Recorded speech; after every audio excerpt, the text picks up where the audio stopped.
Ces deux primes me semblent très bien. Très honnêtement, dans les mesures immédiates, je pense que c'est ce qu'il fallait faire. Pourquoi? Parce que c'est des mesures qui sont à la main des établissements pour l'une et à la main des professionnels pour l'autre. Donc on n'est pas dans... on se plaint souvent en France d'attendre des grandes décisions nationales qui vont réduire... Là, pour une fois, non. On donne la main aux établissements, mais on va être vigilant pour que les directeurs les appliquent.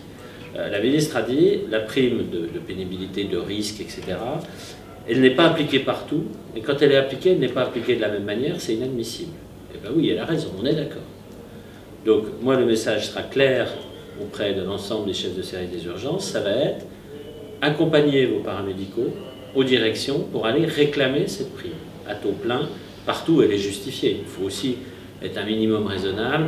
Quand vous avez un service d'urgence à faible activité, dans un endroit hyper calme, on ne peut peut-être pas parler franchement de pénibilité, de risque en tout cas de violence. Mais ça se discute. Ça se discute localement, par localement, et ça c'est très bien. Après cette prime de coopération, on ne va quand même pas refuser quelque chose qu'on demande depuis longtemps. Ce qu'on demande depuis longtemps, c'est aussi de pouvoir upgrader un peu nos infirmières, de pouvoir leur donner des responsabilités supplémentaires, et ça va nous permettre non seulement de le faire, mais en plus qu'elles soient mieux rémunérées. Alors, on ne va pas non plus se décharger de notre activité sur des personnels déjà en nombre insuffisant. On ne va pas leur donner encore plus, ce serait n'importe quoi.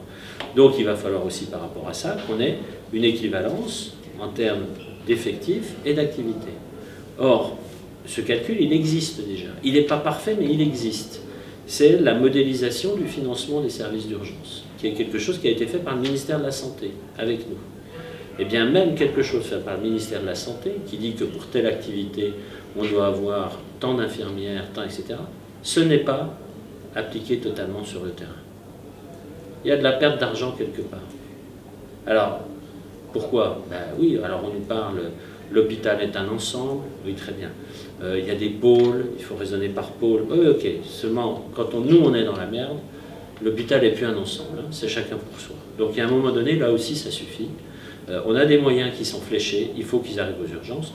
Et ce qu'a dit la ministre, elle a pris l'exemple de services vétustes en disant je veux que ça se voit. Moi je l'ai compris aussi, en me disant quand il y a des financements qui arrivent aux urgences, je veux que ça se voit. Si on a financé 10 aides-soignants en plus, je veux que ces 10 aides-soignants ils soient aux urgences et l'argent ne soit pas mis ailleurs. Donc là on va se servir de ce qu'elle nous a dit pour ce levier-là. Donc mettre les effectifs pas encore à un taux idéal, loin de là par rapport aux recommandations qu'on a faites il y a quelques années, mais au moins à un taux minimum de fonctionnement viable.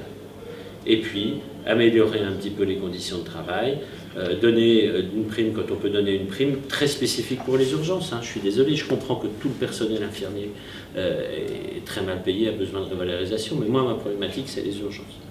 Donc essayons d'avancer.